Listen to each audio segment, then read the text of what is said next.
नमस्कार दोस्तों, आप सभी का स्वागत है doctor Shweta Verma homeopathic clinic channel में। दोस्तों, मैं डॉक्टर श्वेता आज आप सभी के सामने एक बहुत ही महत्वपूर्ण वीडियो लेकर आई हूँ।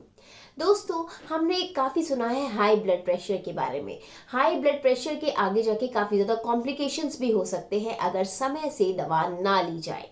दोस्तों, क्या ऐसे ही लो ब्लड प्रेशर के लिए भी चिंता करना अनिवार्य है? जी हाँ दोस्तों, अगर लो ब्लड प्रेशर जो है वो बहुत समय से चलता आ रहा है और साथ साथ उसके और भी कोई अगर हेल्थ प्रॉब्लम स्टार्ट हो गई है तो बिल्कुल इसका भी सही समय से पूरा इलाज होना बहुत ज़रूरी है। दोस्तों, आज हम बात करेंगे लो ब्लड प्रेशर के बारे में।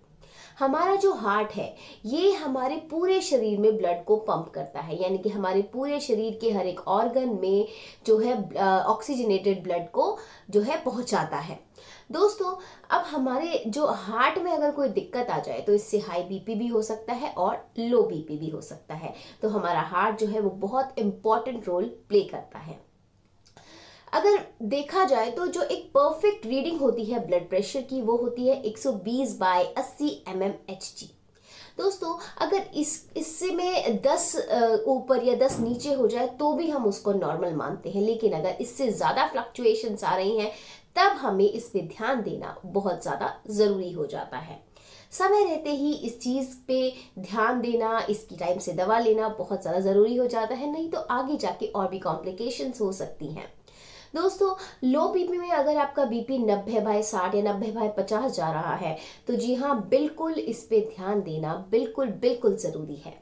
दोस्तों, मेरे क्लिनिक पे काफ़ी सारे पेशेंट्स आते हैं, खासकर जो लेडीज़ होती हैं वो बोलती है मैडम हर वक्त जो है मन करता है कि लेटे रहें, एक आलस सा आता रहता है और उठने का दिल नहीं करता, नींद सी आती रहती है और बड़ी थकान और कमज़ोरी इस तरह की दिक्कतें लगती हैं। कई बार अचानक से जब बैठ के उठती हूँ तो आँखों के आगे अंधेरा आ जाता है। तो दोस्तों, ये जो सिम्टम्स हैं ये लो बीपी के ही होते हैं। कई बार तो कुछ लोगों के घरों में जो है बीपी इंस्ट्रूमेंट होता है तो वो लोग जो है नाप के ही आते हैं और बोलते हैं मैम हमारा बीपी जो है इतना आ रहा है। तो फिर आगे उनका जो है ट्रीटमेंट स्टार्ट होता है। ट्रीटमेंट के साथ साथ एक बढ़िया मैनेजमेंट की भी बहुत ज़्यादा ज़रूरत होती है लो बीपी के केस में। तो दोस्तों, अब मैं बात करूंगी कि क्या क्या कारण है, क्या क्या कॉजेज होते हैं लो बीपी के।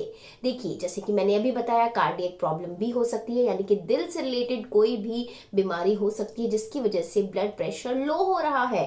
इसके अलावा एक बहुत ही महत्वपूर्ण कारण ये है कि डिहाइड्रेशन भी हो सकते हैं, यानी कि अगर शरीर में से बहुत ज़्यादा फ्लूइड लॉस हो गया है, यानी कि हो सकता है कि किसी बीमारी की वजह से बहुत ज़्यादा उल्टियाँ, दस्त इस तरह की प्रॉब्लम हो रही हो, या आप बिल्कुल भी पानी नहीं पी रहे हैं तो शरीर में डिहाइड्रेशन हो जाता है और जिसकी वजह से ब्लड प्रेशर लो हो जाता है। इसके अलावा हो सकता है कि स्ट्रेस बहुत ज़्यादा हो, डिप्रेशन हो, अगर बहुत ज़्यादा सोचेंगे विचारेंगे, बहुत ज़्यादा स्ट्रेस लेंगे तो उसकी वजह से भी ब्लड प्रेशर जो है वो लो हो सकता है। इसके अलावा जेनेटिकली भी हो सकते हैं, यानी कि अगर आपके माँ बाप का लो बीपी रहा है, बहुत लंबे समय तक रहा है, तो हो सकता है बच्चों में भी ये दिक्कत आ जाए। इसके अलावा हो सकता है कई लोग क्या करते हैं जिनको हाई बीपी होता है, वो हाई बीपी की मेडिसिन लेते जा रहे हैं और बिना डॉक्टर की सलाह के ले रहे हैं, लंबे समय तक लेते जा रहे हैं, उसके बाद उनका बीपी जो है वो लो हो जाता है, यानी कि मेडिसिन की वजह से भी बीपी लो हो सकता है। कुछ और भी तरह की मेडिसिन होती है जो कि बिना डॉक्टर की परामर्श से अगर ली जाए तो उनसे भी लो बीपी हो जाता है। इसके अलावा सर्जरी के बाद भी कई बार देखा गया है कि बीपी जो है वो लो हो जाता है। इसके अलावा ब्लड लॉस अगर हो गया हो, कोई ट्रॉमा, कोई इंजरी के बाद भी बीपी लो हो जाता है, या फिर महिलाओं में तो जो हर मंथ जो है जो ब्लड लॉस हो रहा है मेंस्ट्रुएशन के द्वारा, उसके बाद भी कुछ महिलाओं को का बीपी जो है वो लो हो जाता है। या फिर अगर कोई इंसान बहुत ज़्यादा भूखा रहा हो, लंबे समय तक भूखा रहा हो, तो उसकी वजह से उसका सोडियम इंटेक भी कम हो गया है तो इसकी वजह से भी बीपी लो हो सकता है। कुछ केसेस में हाइपोथायरॉयडिज्म में भी बीपी लो देखा गया है और कुछ डायबिटीज के केसेस में भी बीपी लो देखा गया है। कुछ प्रेग्नेंट लेडीज में भी, यानी कि प्रेगनेंसी की वजह से भी बीपी लो हो जाता है। तो दोस्तों, ये सारे थे कारण। अब हम बात करेंगे कि लो बीपी के क्या क्या सिम्टम्स हैं। दोस्तों, सिम्टम्स में आता है, देखिए, चक्कर आना, यानी कि अचानक से अगर बेड से उठे हैं तो एकदम सर घूम जाता है, इस तरह के सिम्टम्स आ जाते हैं। कई बारी सर में हल्का हल्का सा दर्द जो है बहुत लंबे समय तक रहता है। कई बारी पेशेंट जब बैठ के उठता है अचानक से तो उसकी आंखों के आगे अंधेरा आ जाता है या फिर एकदम से सर घूमने लगता है। इसे कहा जाता है पोस्चुरल या फिर ऑर्थोस्टेटिक हाइपोटेंशन, यानी कि बीपी का लो होना पोस्चर चेंज की वजह से।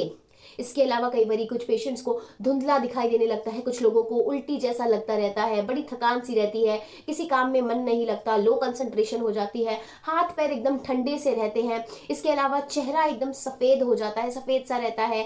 कई बारी कुछ केसेस में तो सांस लेने में भी दिक्कत होती है। तो दोस्तों ये सारे थे इसके सिम्टम्स। इसके अलावा यूजुअली देखिए, अगर हम देखते हैं कि कुछ, जैसे कि मैंने बताया कि कुछ लोग जो भूखे रहते हैं या फिर न्यूट्रिएंट्स की कुछ लोगों में कमी होती है तो उनमें भी बीपी जो है वो लो हो जाता है। दोस्तों अगर देखिए, अगर हमारा सोडियम इनटेक अच्छा है, साथ साथ हम अपने रेगुलर एक्सरसाइज, योगा या वॉक, अपने शरीर को जो है एक हेल्दी लाइफस्टाइल में रखेंगे तो बीपी ना हाई होगा ना लो होगा। दोस्तों अगर बात की जाए कि हमें पूरे दिन में कितना नमक खाना चाहिए, तो दोस्तों पूरे दिन में 1.5 ग्राम से ज्यादा नमक बिल्कुल नहीं खाना चाहिए। जी हाँ, देखिए जो हमारे घर में एक छोटी चम्मच होती है, यानी कि जिसे टीस्पून कहा जाता है, वो उसके अंदर लगभग 4 ग्राम नमक आ सकता है। तो दोस्तों उसके भी आधे से भी कम नमक जो है पूरे दिन में यूज करना चाहिए। दोस्तों अगर बीपी की जो ये प्रॉब्लम है, लो बीपी हाइपोटेंशन की जो प्रॉब्लम है, अगर इसमें कोई और सिम्टम नहीं आ रहे, चक्कर नहीं आ रहे, सिर्फ बीपी लो हो रहा है या कभी कभी हो जाता है या हल्की फुल्की थकान रह रही है, तो इसमें बहुत ज्यादा चिंता करने की जरूरत नहीं है। थोड़ी सी लाइफस्टाइल चेंजेस से जो है इसको ठीक किया जा सकता है। लेकिन अगर बीपी के साथ साथ सिम्टम्स ऐसे आ रहे हैं, चक्कर आना या फिर थकान बहुत ज्यादा होना, आंखों के आगे अंधेरा छाना, तो इस कंडीशन में क्या होता है, देखो कई बारी हमारे ब्रेन में जो है ब्लड सप्लाई जो है वो कम हो जाती है, तब इसका सही इलाज करना बहुत जरूरी होता है। और दोस्तों होम्योपैथी में इसका इलाज बहुत ज्यादा बेहतरीन है। दोस्तों मेरी आगे आने वाली वीडियोस को भी जरूर देखिएगा, उसमें मैंने लो बीपी के इलाज के बारे में बताया है। आई होप आपको जितनी भी इंफॉर्मेशन मैंने इस वीडियो में दी है आपको पसंद आई है, और अगर पसंद आई है तो जल्दी से वीडियो को कर दीजिए लाइक, और साथ साथ अगर मेरे चैनल पर नए हैं तो चैनल को सब्सक्राइब करना बिल्कुल मत भूलिएगा, और साथ में दिए गए बेल आइकन को भी जरूर दबाइएगा। दोस्तों मैं होम्योपैथी हेल्थ रिलेटेड जो है वीडियोस रेगुलरली बनाती रहती हूँ। अगर आप भी किसी और टॉपिक के बारे में जानना चाहते हैं तो नीचे दिए गए कमेंट सेक्शन में लिखकर मुझे बता सकते हो। दोस्तों मैं हूं डॉक्टर श्वेता, फिर मिलूंगी आपसे एक नई और इन्फॉर्मेटिव वीडियो में। Till then stay safe, stay healthy and good luck.